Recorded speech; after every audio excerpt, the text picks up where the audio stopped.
Hi guys! Welcome back to my channel. So ngayon is magluluto tayo ng crispy cassava or burikit in Bisaya. So ang unang gagawin natin guys is babalatan natin ng ating cassava. Kung hindi pa kayo nakasubscribe sa aking channel, please do subscribe and then click the notification bell para maging updated kayo sa aking mga next videos na i-upload. Konting tiyaga lang po ang pagbabalat ng cassava. Minsan po, kapag hindi kayo maingat, talagang nasusugatan kayo.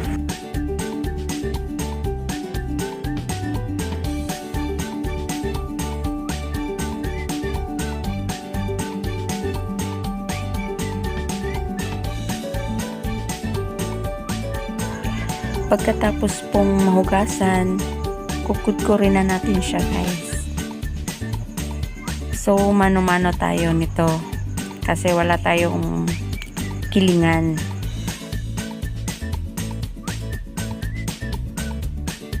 Kung meron po kayong gilingan, much better po na gamitin nyo yan para di kayo mahihirapan.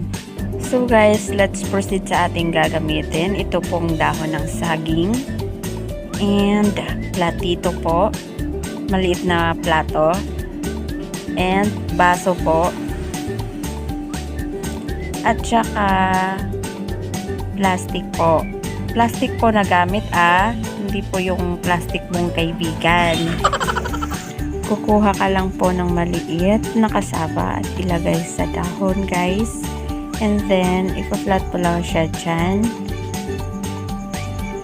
Pagkatapos po nyan, yung plastic po is ilalagay sa ibabaw, and then yung baso po ang gagamitin natin pang flat. At dahil wala tayong rolling pin, gamit po yung ating baso. So pagkatapos nyan is kailangan kukunin natin yung pinaka manipis. Kapag nakuha mo na po is pwede mo nang kunin yung plastic, and then kukunin mo yung plato, maliit na plato. Yun po yung gagawin mong pangsukat. Depende po sa inyo guys kung anong gusto nyong sukat. Mas malaki ba or mas maliit.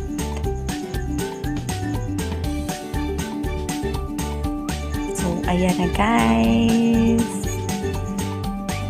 After po natin mag-form ng pabilog, ay isi-steam na po natin siya sa ating steamer ng at least 5 minutes or more. Basta po maluto siya. So after po natin siya ma-steam, eto na po yun guys. Luto na po siya. So ready na po siya para ibilad sa araw. Dapat po ay may konting tiyaga po sa pagkuha ng ating steamed cassava dahil sobrang init po. Kaya kailangan ng patient. So let's proceed sa pagbibilad. Ayan na guys, ibilad na natin ang ating steamed cassava. Ang pagbibilad po ay naaayon sa init talaga ng panahon. Kapag hindi masyadong mainit ang panahon, pwede naman siyang ibilad kinabukasan. So eto na po yun. Tatanggalin na natin siya sa dahon ng saging kapag tuyo na siya guys. Madali lang po ang pagkuha sa dahon ng saging kapag tuyong-tuyo na siya. Pero kung basa pa, hindi pa talaga siya matatanggal sa dahon ng saging.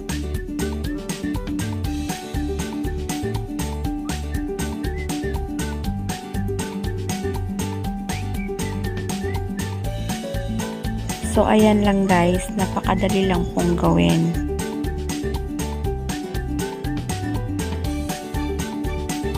So ngayon guys is lulutuin na natin siya sa mainit na oil.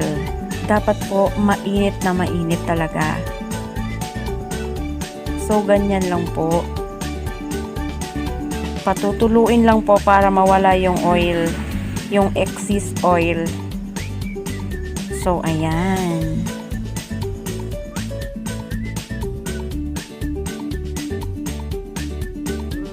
Paalala lang po, kapag lulutuin nyo siya, dapat yung oil po is sobrang init na po bago nyo ilagay para iwas palpak.